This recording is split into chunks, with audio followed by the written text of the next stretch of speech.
First of all, it gives me an immense pleasure to have James Marriott on campus. He is the author of The Oil Road. James needs no introduction. He has written many books. This book particularly is a travelogue, and it talks about the transport and shipment of oil through PTC pipeline and many other things that he's going to talk about now. James is going to be supported by Emma Hughes. She's an internal expert on the platform, and she works on external energy policies. The format of the event would be something like this. James and Emma are going to talk about the book for close to 40 minutes. Followed by that, we'll have 15 minutes of Q&A session. So if you can, please hold on your questions till the end, unless you have a burning question in between. And then James and Emma will answer those questions in the end. At 8 o'clock, we'll head off to Park Restaurant 2 for a quick networking drink session. We'll have some drinks and nibbles, and then by 8:30 we'll finish. So the platform is all yours. Thank you very much. Thank you very much indeed, Prasoon, and thank you everybody for coming and on a Tuesday evening. I should explain a little bit about what Platform is, and Emma and myself. Essentially, Platform is an organization which brings together art and campaigning, education and research. And we work with a whole range of different disciplines and different institutions. And we have had a program running on oil and gas and the implications of oil and gas extraction and production and consumption for the last 15 years, since the mid-90s. In that work, we work with, say, for example, the finance sector, equity investors, as well as debt financiers. We work with civil servants in Whitehall, parliamentarians in the UK House of Commons, as well as people in the cultural sector and non-government organisations. So we work with a whole span of different institutions and organisations and bodies within the UK. However, we also work internationally. And our apologies is that Mika, who is a co-author of this book, is not here because Mika is based in Cairo and working currently in Cairo and in his capacity there, because he works with a whole range of different organizations in Cairo. So I would like to start, just before I start, to say that part of the reason why we're doing this together is that we bring different disciplines here to this event. And I had perhaps the engagement with a particular writing. Emma is an external energy policy analyst who works with Platform, and that's why we're working and doing this together. And that's, as Prasoon mentioned. I'd like to start by placing ourselves on the oil road. Some of you might have come here tonight by bus or by taxi. If so, the diesel that exploded in the piston chambers of the engines that came through the streets of London, that moved the vehicles through the streets of London that you travelled on, that diesel exploding in those piston chambers could have come to move your vehicle in the following way. The vehicle, say it's a car filled up at a gas station, a bus filling out of a bus depot. Both those petrol station and that bus depot were fueled last night, and they were fueled by road tankers coming into the city at night. London is supplied at night by road tankers, and those road tankers could well have come from Corriton, which is a terminal, a former BP terminal and former refinery in the east part of Essex, on the east of London, about 30 miles from here. Corriton itself is not where the oil is, because that is supplied by, it's no longer a refinery, it could be supplied by refineries such, for example, as the one at Pernis in Rotterdam. A former BP refinery, Pernis, processes crude and turns it into aviation fuel, petrol and so on and so forth. Pernis is not the place where the oil is because Pernis is supplied with crude from elsewhere. It could, for example, be supplied by crude from a tanker which has travelled to it up the channel, across the Bay of Biscay, through the Straits of Gibraltar, across the Mediterranean, from the port of Ceyhan in eastern Turkey. But Ceyhan is not where the crude is. The crude has travelled to that place through a pipeline which runs 1,700 kilometers through fields and forests, mountains and deserts, through Azerbaijan, Georgia and Turkey. It's known as the Baku-Tbilisi-Ceyhan pipeline, the BTC pipeline, and it brings crude from a terminal on the western edge of the Caspian Sea at a place called Sangachal, just south of Baku. But Sangachal is not where the oil is, because there's a pipeline that runs to Sangachal, 147 kilometers along the seabed of the Caspian Sea, from a set of 7 platforms in the Azerbaijan Azeri-Shirag-Ganashli oil field off the coast of Azerbaijan. The oil could have come, for example, from a central Azeri oil rig, the platform there, and that oil is drawn up or pumped up 5 kilometers from beneath the ground, beneath the seabed.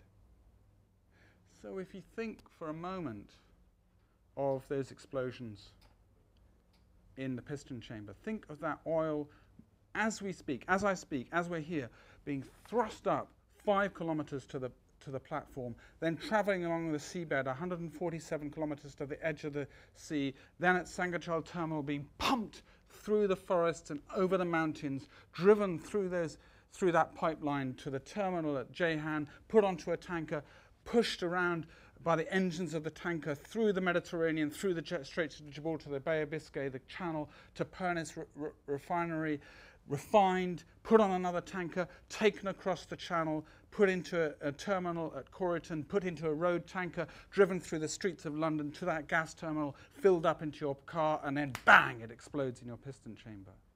And that whole process takes 22 days on average. The oil was laid down 5.3 million years ago, and it explodes in your piston chamber in less than a second. We exist within that time structure and within that geographical structure. And that is the oil road and how we all sit in it, both geographically and in time. Of course, this is just one of a myriad of oil roads that could bring fuel to your piston chamber here in London. But it's the one that we've explored in this book and we would like to draw out for you. Come on again. Got a road cone. So I'm going to start off just by explaining what this film is of. So this is one of the earliest films ever produced. It was shot within 5 years of the Lumiere brothers' invention of moving pictures, and it shows an oil gusher and a fire in Bibi Habat on the outskirts of Baku. It was shown in Baku on the 2nd of August 1898 and was shot by Alexandre Michon, who was a Frenchman living in the Tsarist Russian Empire. It was also shown at the Paris International Exhibition. And it illustrates that at the time, very cutting-edge technology, this new technology of film, was being used to record scenes at places of oil extraction. And these were places of wonder for citizens then. And there's a strong contrast with today when you consider how these were being shown to citizens of metropolises across Western Europe, whereas today these places are largely ignored and often off limits to citizens. Another thing about this film is that although to today's eyes this looks like a disaster, in fact this was a film of celebration, as the man who owned this rig, possibly Taliev, was becoming very rich from this. So this was a moment of jubilation. It records the moment when his fortune was made. And he was becoming vastly wealthy, equivalent to a modern-day billionaire. So we're going to be talking about the book that James and Mika wrote, The Oil Road. It's a travel book. We're going to be reading you some extracts from it, and it documents James and Mika's journey following the oil road that James just described, from Azerbaijan to here in London. And at Platform, we've been delighted at the praise the book has been getting and the positive reviews, which have been very well deserved. So we had a full page in the FT. We had a nice review we had it on BBC World Service. We had a 5-star review in Time Out. And tonight we're just going to be giving you an extract of the book, reading extracts, and just giving you a taster, and then having some time for a debate about it afterwards. If you are interested, please come and buy a copy of the book afterwards. It's £10 tonight, which is cheaper than on Amazon. So yeah, you've already got yours. We saw it when we came in.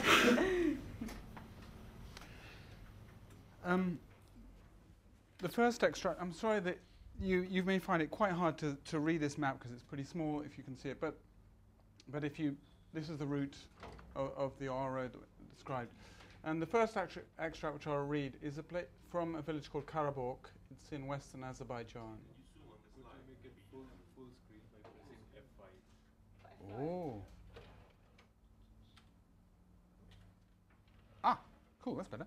A bit better. It's about here, which is in western Azerbaijan, a place called Karabakh. I should explain that as we mentioned before, that essentially in the oil road there are 3 sections of this. The section of the Baku-Tbilisi-Ceyhan oil pipeline, the route of the tanker, and then the pipelines in Western Europe going through Italy, Austria and Germany, which the main one there is called the Transalpine pipeline. The BTC pipeline was built, as many of you may know, it was completed in 2006. And one of the interesting features of it is that essentially it was created, before it was created in engineering terms, physically on the ground, it was created first of all in politics, because the political structures around the building of the pipeline had to be created. And secondly, it was created in law. The legal structures that underpin the pipeline had to be created.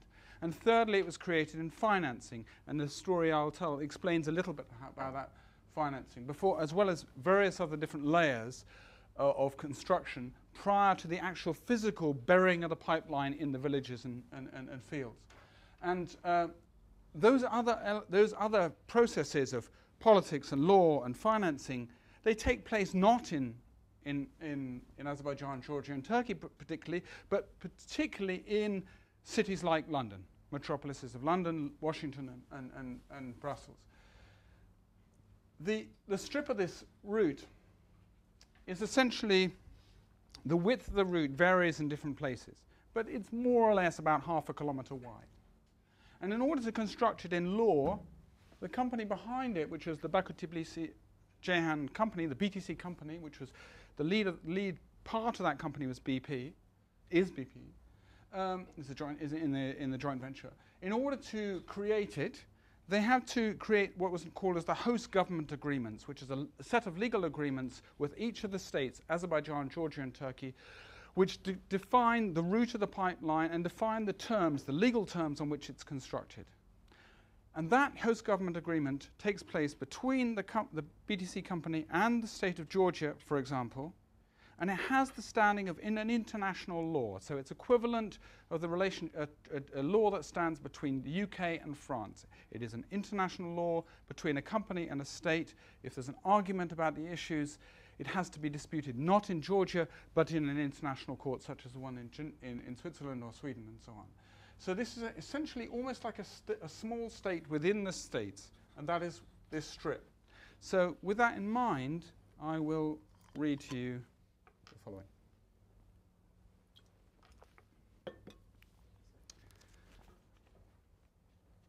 And just to explain, I should say this, the book is in a sense a string of stories, and at each place that we stop,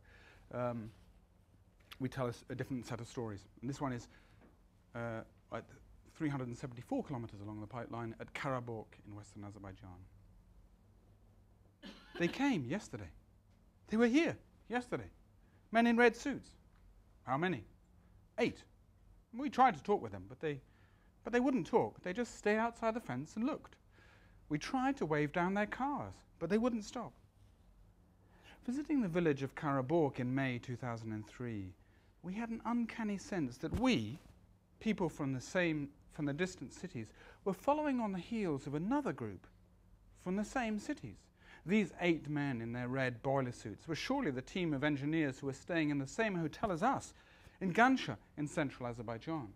We'd seen them in their BP suit overalls, climbing the stairs with heavy holdalls as we sat talking on the landing.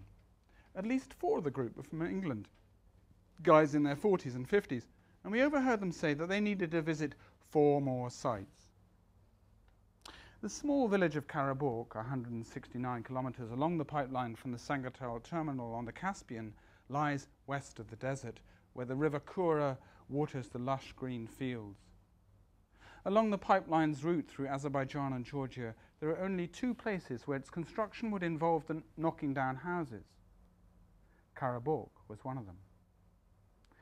BP was keen to avoid destroying homes and thus forcing resettlement, as this might have made it more difficult to source public funds to finance this construction. Certainly it would have altered the profile of an already controversial project with the public in the cities such as London. So in Karabakh, the engineers explored the option of running the pipeline underneath the home of Mansoura Ibashova. Mansoura's house was a fine structure of 2 stories, built of wood and raised off the ground on stilts. It had a front veranda and a garden dotted with fruit trees, neatly bounded by plank fencing. At the back there was a large vegetable patch, a clump of bamboo, and the fields watered by the Kura. The elderly Mansoura was tiny. She could not have been much over 5 foot. Her small, deeply lined face was tightly hemmed by an orange headscarf, and her eyes were almost frantic as she explained, "They're going to tunnel under the house, but they won't give us any compensation." They came in early 2002. They were foreigners. They brought a document in Azeri, which she signed, but she could not read. It was in the Latin alphabet, and like most of her generation, she only reads Cyrillic, the standard script, until President Aliyev decreed that it change. They left a brochure entitled Caspian Sea Oil and Gas Export Project. The men said that she would have to move and that she'd get compensation. So she stopped growing her tomatoes and potatoes, and then she heard nothing. A hoopoe flapped across the yard and landed briefly in one of the fruit trees. The sun was bright, but in the shade of the house it was cool. We stood talking with Mansoura and her daughter as friends and children gathered around us, including a tiny baby girl in a fluorescent top and a boy of 6 or 7 with a shaved head. He looked thin, his scalp bald in patches. The municipality had told her that the company would build a tunnel under the house so she would not have to move. So she would not receive any compensation. But she wanted compensation. She would rather they knock down her house. She didn't want to live over the pipeline. She said her neighbor had declared to her, "If the pipeline burns, I'll burn with it." But her neighbor's mad. Mansoura said, "If I don't get compensation, I will write to President Aliyev." We paced out the width of the construction corridor, 44 meters in total. The entire garden was only 38 meters across. In the still air, we could almost sense the future pipeline coming from the east, passing beneath the house and hurrying away towards Georgia. The thought of that oil, 1 million barrels a day, moving at 2 meters a second, flowing under the kitchen at night, the baby girl in her cot, Mansoura asleep, her headscarf on the dresser beside her. Bishopsgate, London. 5 weeks after our visit to Mansoura in May 2003, we met with Jeff Jeter, Senior Environmental Advisor of the European Bank for Reconstruction and Development at Bishopsgate in the City of London. We'd seen him the previous week and he'd asked for a further meeting. as he was keen to know the details of the place where the pipeline runs under a house. His interest put us in a morally difficult position. Jeff had mentioned that if the pipeline goes under the house, we can't fund the project. However, if we told Jeff about this house, would he tell the company, and would the company in turn tell the state authorities in Azerbaijan, and would our actions lead to a family of Mansoura coming under threat? We'd warmed to Jeff in that first meeting. He was friendly. He looked concerned and was tentative in his assertions. On the phone, he'd been chatty, filled with an American camaraderie. He was a civil servant of the financial realm. Surely he would stand neutral between us and BP. He would listen and take careful action. As we remembered it, Jeff had also agreed to confidentiality, meaning that he would not talk to the company before checking with us, for fear of setting off a chain of repercussions leading back to Mansoura. But when we met him, he started off by explaining how he'd already talked to the company and how they had clarified their position to him. Across the lined paper of his notebook, Jeff's black biro drew the ground plan of Mansoura's house, and then a second house, with an orchard between them. BP says they can pass between these two houses underneath the orchard. They didn't want to dig a trench and lay a pipe because of the disruption it would cause and to the two households. So they decided to do HDD, horizontal directional drilling. At 2 points on the route, they're doing HDD at 0.169 kilometers, and I can't remember the other one. He rounded up by saying, BP just wouldn't put a pipeline in an unsafe setting. Let me tell you, I've worked on this project for 2 years, and the care that they give to safety. There's a powerful sense of the presences beyond the room, with its wall of glass looking out over the square mile, of the meeting that Jeff must have had with the BP officials, of our time in Mansoura's garden with the hoopoe flying about. We should have resisted arguing it on the technical grounds, where the masterly self-assurance of numbers renders everything solvable.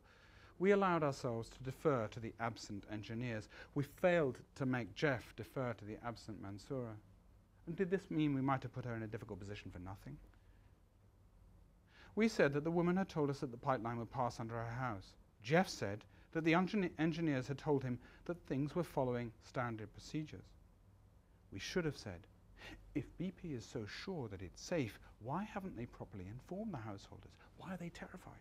Why does she want to be moved? Karabakh, Azerbaijan. 6 years later, we returned to Karabakh.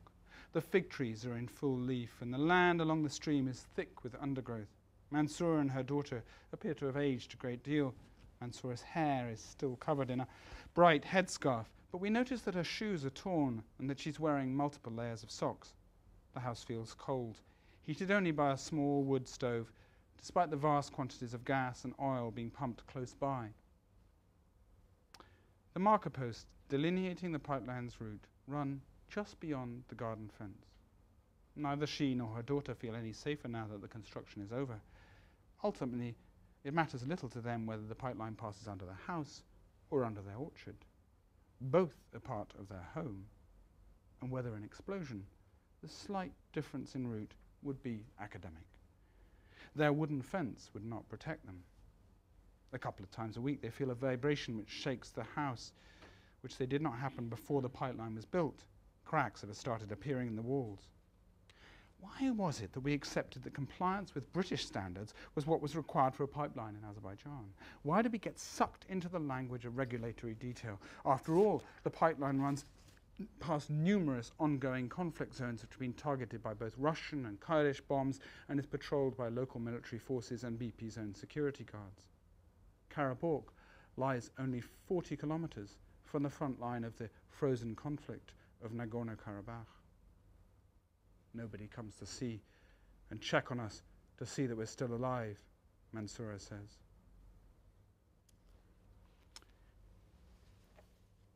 Essentially, what happens in the creation of this strip is that it becomes a security route. It becomes a militarized zone, a semi-militarized zone, particularly because it becomes a point of conflict. In the last month or so, the gas pipeline here, SCP, has been blown up once. There's another pipeline coming in from Iran, which has also been blown up here. The oil pipeline was blown up in July 2008 here in Turkey. The reason why it's blown up in all those cases most likely is it's blown up by the PKK, which is the Kurdish rebels or liberation fighters, whichever way you want to cut it.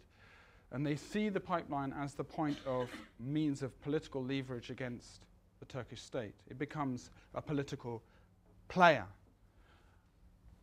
And consequently, the Turkish state, in this instance, makes sure that the pipeline is heavily securitized. They have a militarized police force called the gendarme, which patrols the route of it, and that in itself is used by the state to carry out other policies, for example, to suppress the Kurdish minority in the northeastern region of Turkey. So you see the route of the pipeline on the land becomes this point of conflict and this point of militarization. And that exists not only in Turkey, but also in Georgia, and to some extent in Azerbaijan, as we detail in the book. But it doesn't only exist on land, but also in sea. Yeah, so as James said, militarization also happens where the oil tankers pass through seas as well as on land.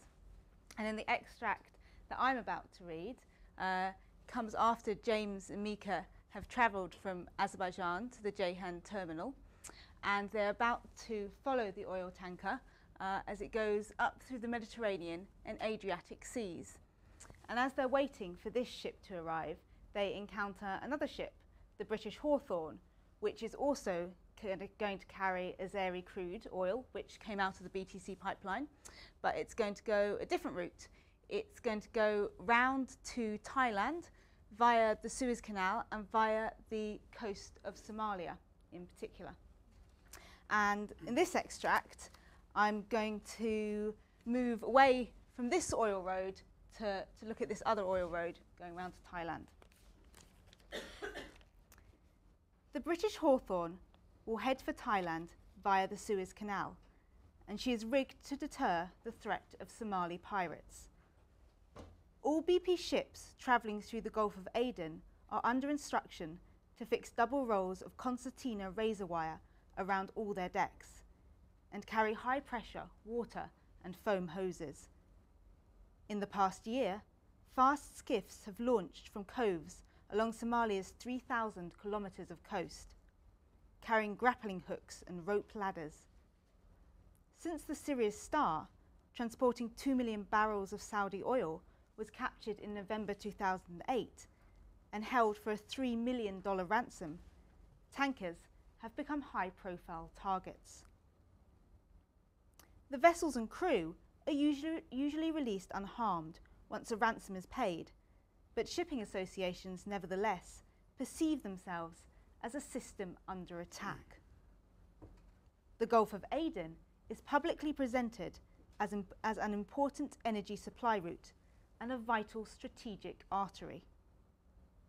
By late 2010, Jan Kopenecki, the president of the British Chamber of Shipping, was doing the rounds of political and military leaders, speaking of the danger to European energy supplies.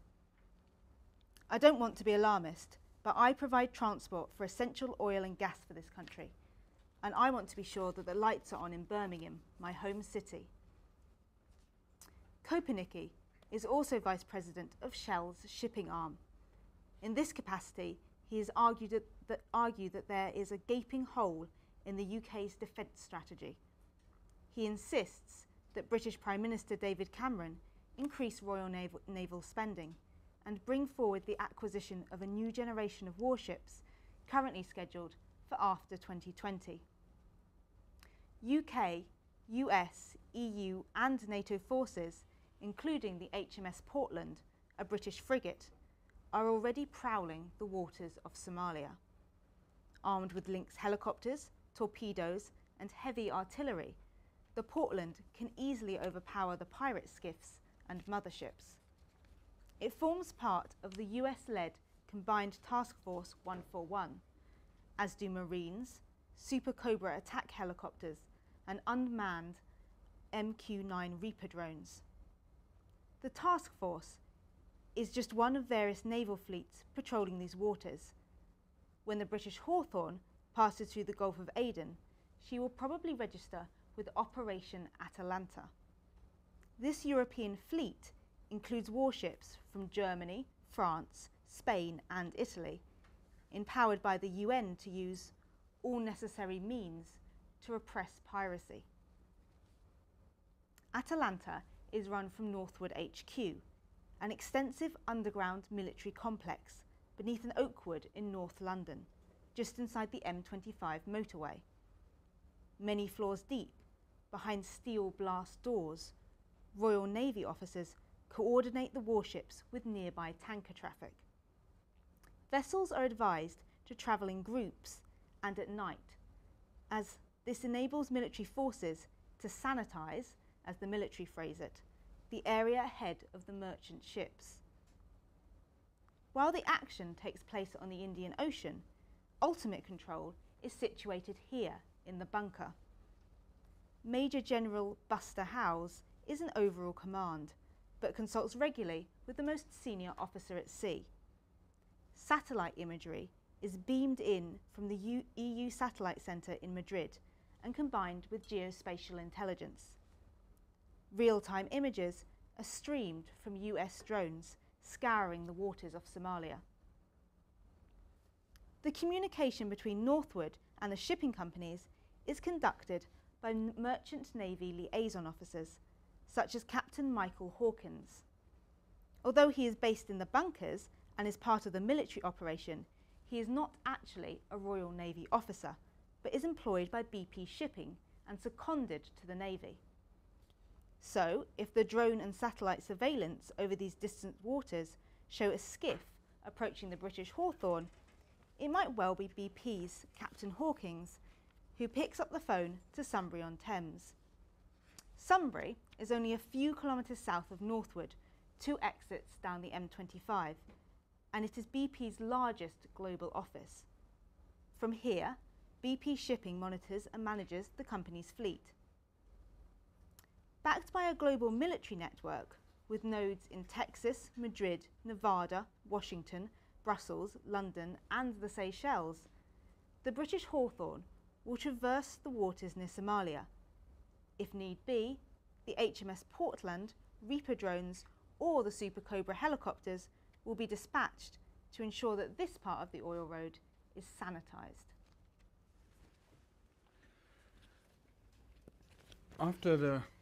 As I mentioned before, after the tanker gets to Trieste, the oil is pumped over the Alps. Having come over the mountains of the Caucasus, it's pumped again over a mountain range, over the Alps, partly in Italy, partly in Austria, and partly in Germany, into southern Germany. There's also a sort of couple of side pipelines, one running to Vienna and the other one running to near Prague. And that pipeline provides oil for 8 refineries spread across this central part of Europe and essentially provides 100% of the crude going to Bavaria, 75% of the crude that goes to Baden-Württemberg, 50% of the crude that goes to Austria, and 30% of the crude that goes to the Czech Republic. So you can see it's an unbelievably vital artery. It was created 40 years ago. It was designed in 1963 and completed in 1967. And one of the things which we explore in the book in some length is how the construction of the BTC pipeline and the offshore rigs involves the companies and Western powers effectively in co-creating the Azeri state, the Azeri government and the Azeri state as it's evolved since 1989, and it's also helping or participating in a sense the co-creation of the Georgian state as it's evolved in the post-Soviet period. But one of the things that we try to do in the book is look at how that process has taken place at different times in history and in different places. So the passage that I'm going to read to you now looks at how the development of oil, the use of the oil, has helped create the German state after the war. So there we have here a place of consumption as well as rather than just a place of production. So I'll read you this short piece here, which tries to explain that. So this is a story which takes place here in Ingolstadt in Western Germany. At the end of World War II, in May 1945, along the route that we have travelled, great swathes of industrial society lay in ruins. The oil wells in Baku had been abandoned. The pipeline across the Caucasus which had existed had been unearthed. The ports of Rijeka and Trieste had been bombed. And the German Reich was a sea of rubble. Only 7 years previously, Germany had been the largest consumer of petroleum products in Europe, the second largest in the world. Now it imported a trickle of kerosene and a little bit of diesel. The country had arrived at what it now calls Stunde Null, year zero. Sorry, hour zero. The first Chancellor of the new Federal Republic, Konrad Adenauer, and his finance minister, Ludwig Erhard, are seen as the giants of the West German economic miracle, the Wirtschaftswunder, which produced an 8% annual growth rate throughout the 1950s, and by the end of that decade had made the Federal Republic the most prosperous country in Europe. Oil consumption soared in Germany, growing even faster than the rest of the economy. It increased on average by 19% every year from 1960 to 1965, and it became BP's largest market outside the UK. As yet, as a consequence of its origins, BP's global sales of refined petroleum products, such as petrol and aviation fuel, lagged far behind its competitors Shell and Standard Oil. The founding myth of Shell lay in the Murex oil tanker's journey from the Black Sea port of Batumi to the Suez Canal to the Far East, while the legend behind Standard Oil was that of Rockefeller's ruthless control of the pipelines in the US. These stories of origin emphasize that both corporations had prioritized their ability to refine and sell products over extracting it. They had prioritized controlling the oil road. In contrast, BP's roots lay in drilling and extraction. The Royal Navy was its primary buyer of crude. The company's weakness in actually selling refined products was exacerbated in the 1950s when Iran, Iraq, Kuwait, and a host of other governments demanded ever higher oil extraction rates. The company was forced to sell crude in bulk rather than refining it first, thereby undermining BP's overall profitability. Maurice Bridgman, CEO of BP, knew that in order not to lose even more ground to his rivals, the company had to grow its shipping and refining operations. An increase in consumption of BP's products in key European markets was seen as essential. By the 1960s, Bridgman was seriously concerned that BP would lose its strong position in Germany and other EEC countries. France was following a dirigistes policy, its government backing French oil companies by placing restrictions on foreign corporations, preventing them from dominating the domestic retail market. The French government, together with state-owned French and Italian oil companies, was trying to persuade Germany and other EEC members to adopt a similar policy. BP, being based outside the EEC, for Britain was not yet a member, faced the alarming prospect of losing much of its retail market in Europe. Bridgman was convinced of the need for urgent action. Seeing West Germany as pivotal in the fight against a French-led push for state-directed economies, BP carried out an intensive lobbying campaign in 1967. German ministers were targeted, together with British politicians believed to have influence in Germany. Demonex, the German state-backed oil group, was even offered the prospect of a share of BP's access to crude in Iran or in Abu Dhabi. In May 1968, the company engaged in European parliamentary hearings, arguing, and I quote, in favor of a liberal international economy free from discrimination against oil multinationals whose integrated international supply systems were the best guarantee of security and cheapness in oil supplies. BP used its financial capital to force more of its products into Europe and drive up demand for oil. Thus, the company locked itself into a mutual dependency with certain markets. As Germany's economy expanded and demanded more petroleum, BP helped provide it. As BP needed to increase the sales of its product, it pushed to expand the German economy. BP then had a role in creating the West Germany that it needed, just as, decades later, it had a hand in shaping the Azerbaijan, Georgia, and Turkey it needed. In all these cases, and in many other states around the world, it's helped form economies and societies in a manner that enables the maximization of profit in places both of extraction and consumption. So I'm going to end with another silent film. This film lasts for 4 months, but I won't make you watch all of it.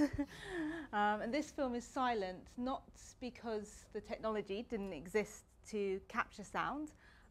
It was filmed in 2010, but because it's shot a mile under the surface of the sea. It is images of the 2010 Deepwater Horizon disaster, and BP were forced to shoot this film. They didn't want to film it, but they were forced by the US authorities. And the extract that I'm going to read is a meeting between James and Mika, and they meet a group of asset managers who share their memories of watching this film day after day during the 4 months that the spill was happening. The oil road does not end in Bavaria.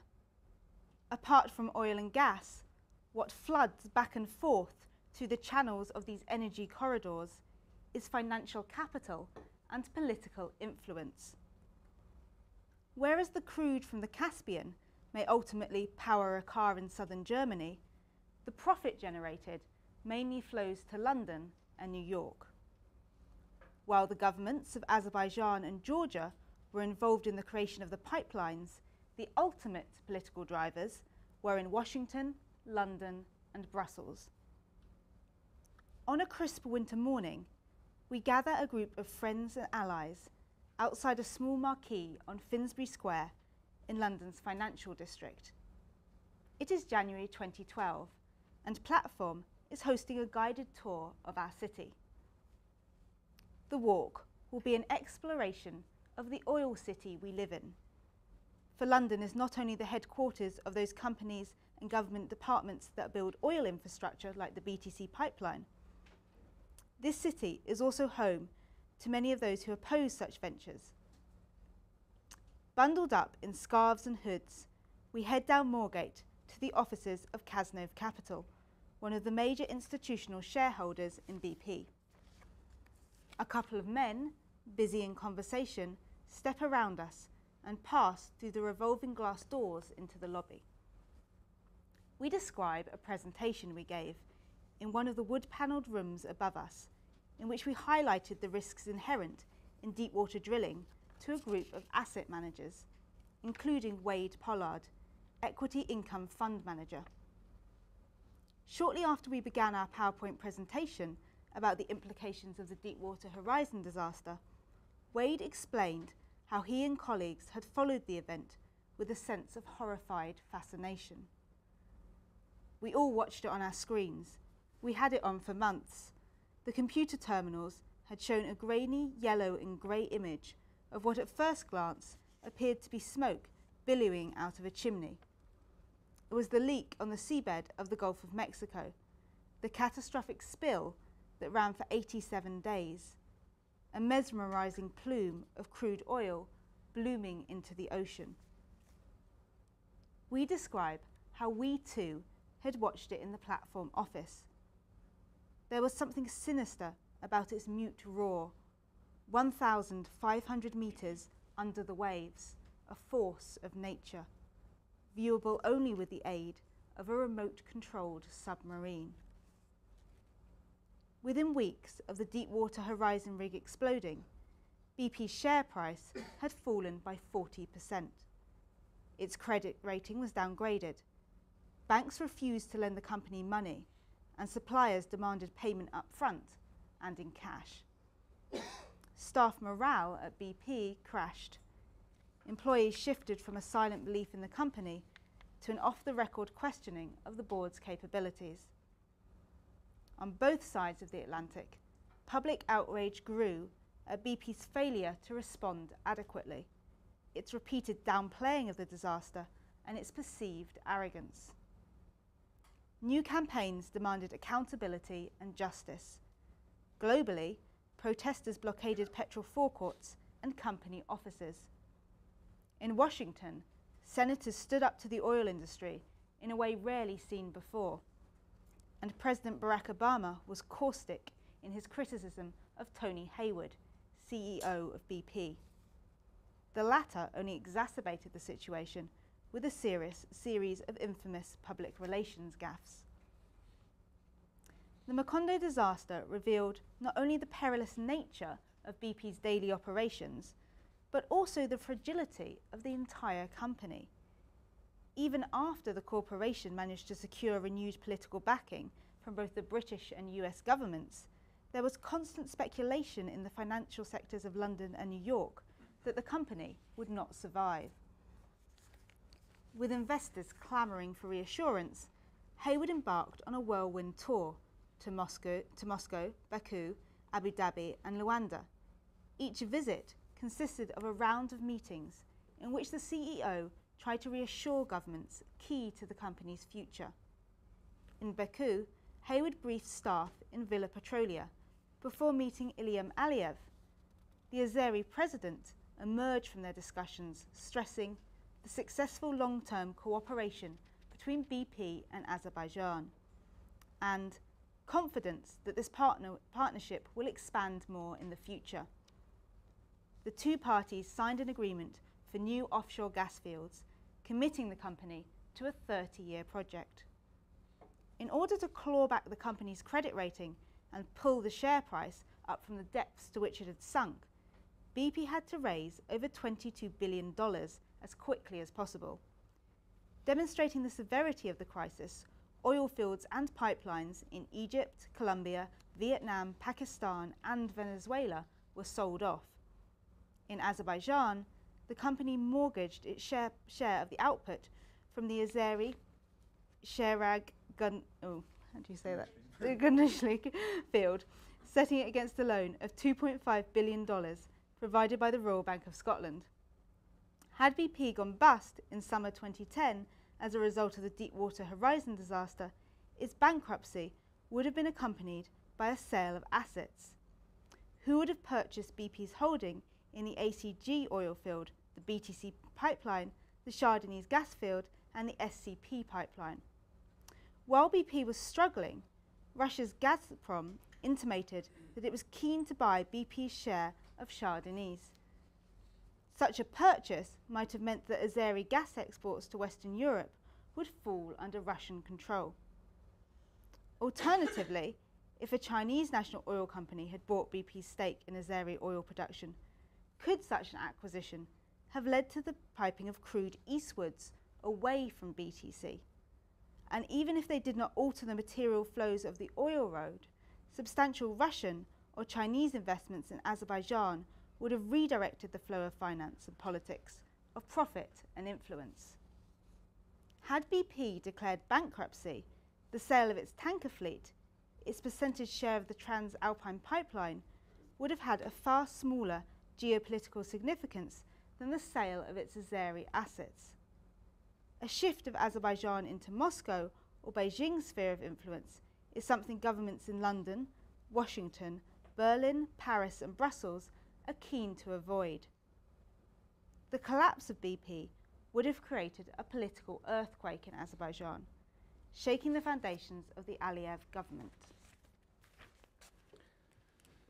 Thank you very much indeed for listening so patiently, and I'm sorry we've been a little bit longer than we intended, but please throw any of your questions. And furthermore, I'm intending to come to the networking part, so we could talk about it there. But you can have 10 minutes of Q&A at the moment, and then let's say at 8:10 we'll move on to the networking session. Thank you very much, James. That was very insightful. I read the book very recently. Really enjoyed it. I guess, this is kind of an Indian kind of question. What's the answer? There's an energy requirement in the world that is going to grow. That's not going to change. What's the answer? Because obviously there's numerous social responsibility lapses that you've listed in your book. What can we do? What can governments do to, make sure those lapses don't occur while the requirement for energy is still fulfilled? It's a very, very interesting question. We could spend all day on this one. Okay. But in a very brief answer, I think that the heart of the matter lies in us understanding the way these things exist and participating in them. The job of this book is to try and make this route of oil what I would call a thing, a cultural thing. If I said to you, what's the Silk Road? Now, you might never have travelled on it, but you'd probably say, oh, well, it's a journey from, it went to China. Didn't Marco Polo go on it? Wasn't it, and you'd have, most people have a sense of it, If I said to most people, tell me about how oil gets to your home, people have no idea. And I think the first thing that is important to happen is that we gain a sense of understanding, a sense of knowledge of it, and then participation in it. Recently I've been giving, we've been doing talks around this, and I was in Scotland, and I was struck by a conversation I had with somebody about how they were involved in their own local school.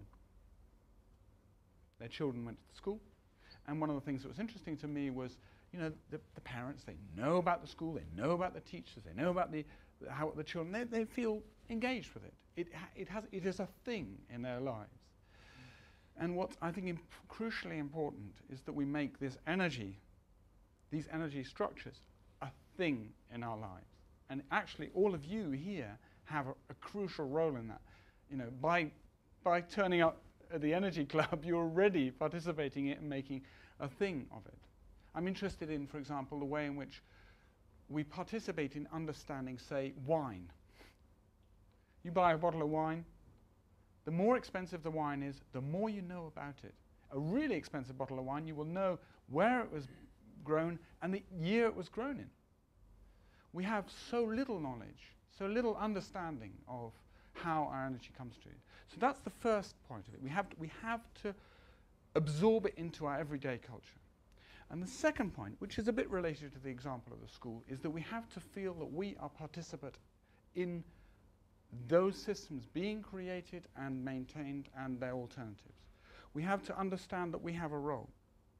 Anybody in this room who is a British taxpayer has helped, well, of a certain age perhaps, helped finance this pipeline, because it was partly financed by the European Bank of Reconstruction and a number of other, and for example the World Bank, and taxpayers, we funded it. But most of us haven't got a bloody clue about that. We have to see that we're doing that and say, well, do I want my money spent in this way? I know that I'm perhaps not quite answering exactly your question, which is the wider conceptual question of where are we going? But I personally think that unless we understand how the things work, and secondly, understand our participation in it, which already exists even if we don't notice it, then we won't be able to engage creatively in finding that alternative. And there are plenty of them. I could talk more about that, but maybe we should open it up again. If there's no other questions, I'll come back. I guess the other thing, just to add to that, is that it's often assumed that there is a sense of inevitability that our society has to be driven by oil, and that is the only option. And by making that the only option, it it limits the debate and it limits the potential for developing alternatives. And part of what this book is trying to do is to unpack and look at the political drivers behind the dominance of oil. Look at how this hasn't naturally occurred. It hasn't just sprung up from nowhere. There are interests and motivations and political factors that have created a society dependent on oil. And it's important to recognise that that's not inevitable. I have to head off, unfortunately, because I've got to go and get a train, but we'll leave you and James.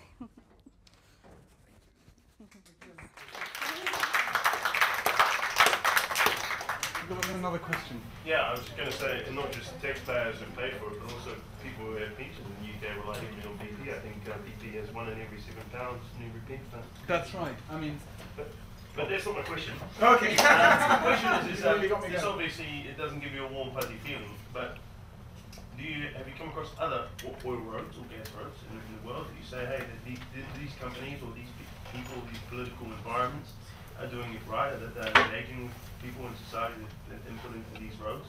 Do you find that anywhere in the world? Or is it always not such a nice thing? Well, that's a very interesting question. In an earlier book, we explored three other pipelines, one in Colombia, one in called the Ascensa pipeline, one in Alaska called the Alyaska pipeline, and one in the UK called the Forties pipeline. Forties pipeline runs from, if you know that, Scotland, it runs from basically Aberdeen to Grangemouth near Edinburgh. And they're all built in the sort of same span of about 30 years, between the early 70s onwards. If I had to vote for which is the best one, gave you the fuzziest feeling, the warmest feeling, it would be the Forties pipeline. It was not uncontested. A little known fact that it was actually somebody attempted to blow it up. There was a Scottish nationalist group in the early 70s who tried to blow it up, not successfully, but it was a point of contention. Part of the reason why, I think, from our looking carefully at it, the reason why it was a pipeline which had less impact on people is the degree to which the construction took place in what I would call one polity, or largely one polity. One of the problems of pipeline structures, and it's the same in many other extractive industries, is the fact that the place of consumption is in a different polity to the place of production. So different rules apply. You see that very acutely, I think, in the situation in southern Nigeria, in the Niger Delta. But you also see it in this route. I mean, if I had the map there rather than a cone, I'd show you. But I wonder if I can... No, I'll forget about it. Different rules apply in Azerbaijan and Georgia than apply in... Oh, thank you. Than apply in, say, for example, southern Germany. And the more in which... Yes, brilliant. You know, there's... Oh, sorry, back a bit. Thank you very much indeed.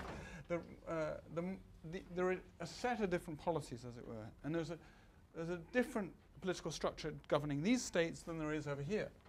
And there's basically a line which is the edge of the EU here.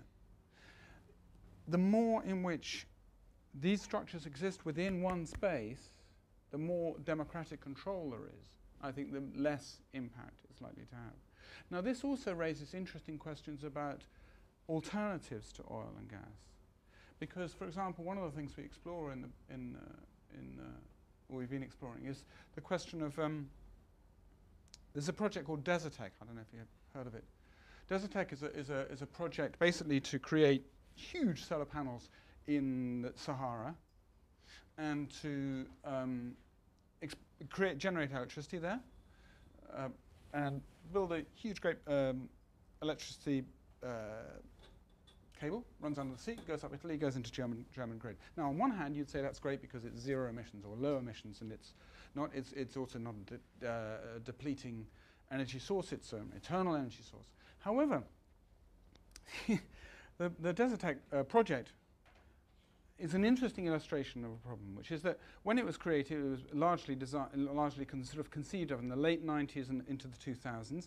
It was driven by a number of German institutions such as Munich Re, an insurance company, and Siemens, and so on and so forth.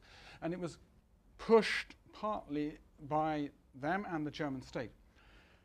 In order for it to be created, it had to be created in collaboration with the governments of those states in North Africa. And so the President Merkel went to visit the heads of those states in Africa, which meant that she went to sign agreements with President Gaddafi, President Ali in Tunisia, Mubarak, and so on. Now, a bit embarrassing for Chancellor Merkel, because about 6 months later they were all they were all moved from being people we might want to do business with to being dictators in our cultural position. But what that illustrates is, again, is that, you know, here was a structure which was going to be created which had what one might call a democratic deficit because it was stretching between two polities, or at least two polities. Does that make sense to you? I think there's a very interesting difference between creating Desertec in these places than creating Desertec in southern Spain. And that's a question of control and which we could discuss at more later. But another question. Do you feel that your perception, you and your colleague has changed from when you first started looking at the project when it was still in the works, till like when it was actually built and it's now working, and probably also environmental issues a big concern with projects of this scale, but it probably didn't displace as many people as some other projects of similar scale would. And it obviously solves a big economic issue of like not depending on Russia and Russia not controlling over oil and gas exports to Europe. Did you feel like It's a really interesting question, because I first went to travel to Baku in 1998, and have been going back and forth along this stretch, and also here in the last 14 years. And more or less in the midpoint of that, the pipeline was finished. It was finished in June 2006. And the things that concerned us a lot at the beginning were the impacts of the construction. So the story which I told you about the woman whose house was implicated in Karabakh was the sort of thing that we were very concerned about. What was the impact of people in the villages? Once the thing's built and it's underground, that impact on the immediate people through the process of construction dwindles. There are still arguments going on now.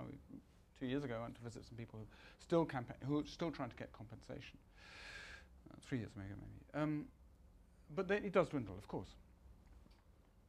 But as that dwindles, then we began to realize the other sort of macro issues, which we hadn't perhaps understood so clearly before, which is, first of all, how the pipeline plays a role in geopolitics much more clearly. So it's interesting, essentially it's only been functioning since June 2006, which is just over 6 years.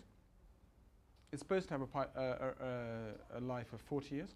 Almost all pipelines generally live longer than their prescribed years. Some of them have their lifeline extended. Within the 6 years, it's been involved in geopolitical struggle, I would say, at least 5 occasions. Okay.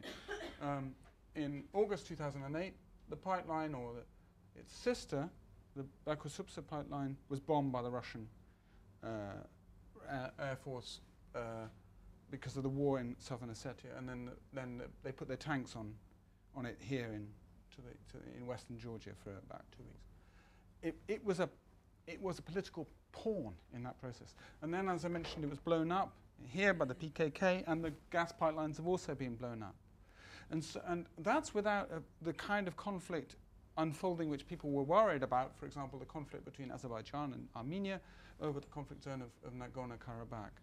And so in a sense, as we move away from this particular of the individuals who are affected in the communities, then you begin to see the way in which it has a macro life.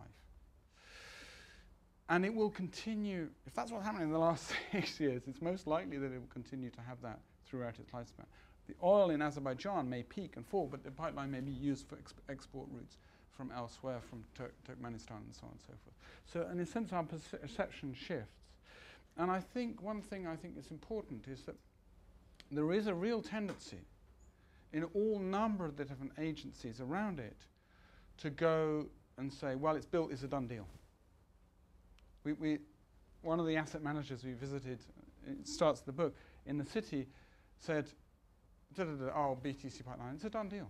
It's over, it's done. What's the problem? One of the publications created by the company, by BTC Co., was called Safe, Silent and Unseen. So there's a real tendency to say, right, that's done, let's move on to the next. But actually, it's not like that. It exists in the daily lives and the global geopolitical reality for a lot longer, and will continue to, most likely. Does that help answer your? Well, sorry. Well, in the interest of time, we can take one last question, and then we'll have to shift the discussion from the lecture theatre to the drinks. And I'm really happy to just continue chatting on. So you can pick your question. It's a very fast question. What happened with Farhad Kaya? Ah, interesting. Farhad won his case recently. I should explain, maybe. I know you, I didn't catch your name, sorry. You've read the book, so you know about it a bit.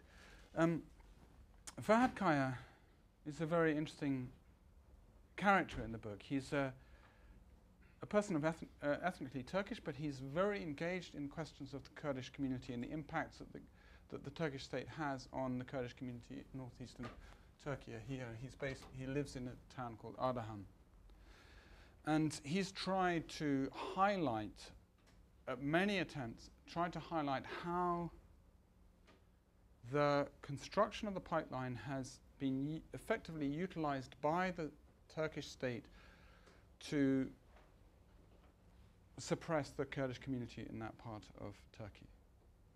And unfortunately, sadly, the company turns a blind eye. The institutions that finance it turn a blind eye. And that's partly because of what I would call, partly because of the legal underpinning of the pipeline, which is the host government agreement. Let me explain that for a moment.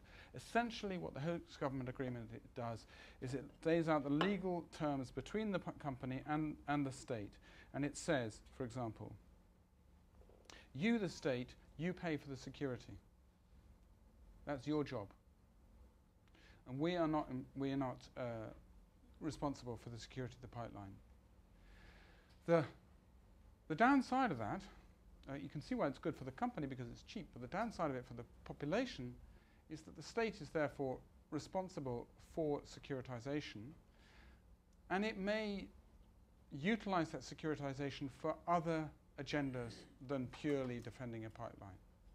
Interestingly enough, in the book we show how that happened even in Italy in the 1960s. I won't go into that, but it happens again and again. You can see it all over the world, that the state utilizes the securitization of pipeline routes, incredibly valuable and important structures, to push other agendas. And in northeastern Turkey, it pushes the agenda to say, right, we're going to suppress the Kurdish community because we're very concerned about the impact of Kurdish pushes for self-determination. And Farhad Kaya is an activist who we know and lives in Ardahan. We've known him for many years, and he features in the book. And one of the stories that he talks about how just for being there and trying to stand up for people who are not being given compensation or being moved off the land, he is arrested and was. And several times he's been beaten up by the Turkish police. And the reason why you asked me what's happened, which is quite interesting, is that in 2004 he was arrested by the Turkish police, and literally about in early September he finally had his case upheld in the European Court of Human Rights. It took, whatever that is, 4, 6, 8 years to get a sense of justice. in the European Court of Human Rights, which actually interestingly relates back to the polity. In that instance, Turkey, a Turkish citizen was able to apply for justice in Strasbourg and get some sense of justice. And so here's an example of a person who's kept trying to help and support those people along the pipeline who are impacted on it. And I think it's a good example of why the pipeline is not a done deal. It's not a closed book. It's a live thing that only literally, beginning of September, the whole question of the pipeline is reviewed in the European Court of Human Rights, and finally he was given, having gone through loads and loads of courts in Turkey. Does that answer your question? Great. So, James, thank you so much. LBS Energy Club would like to really thank you for giving such a great presentation on campus and talking to us. It's a real pleasure. Thank you. We have a small token of gift. Thank you. Thanks very much indeed.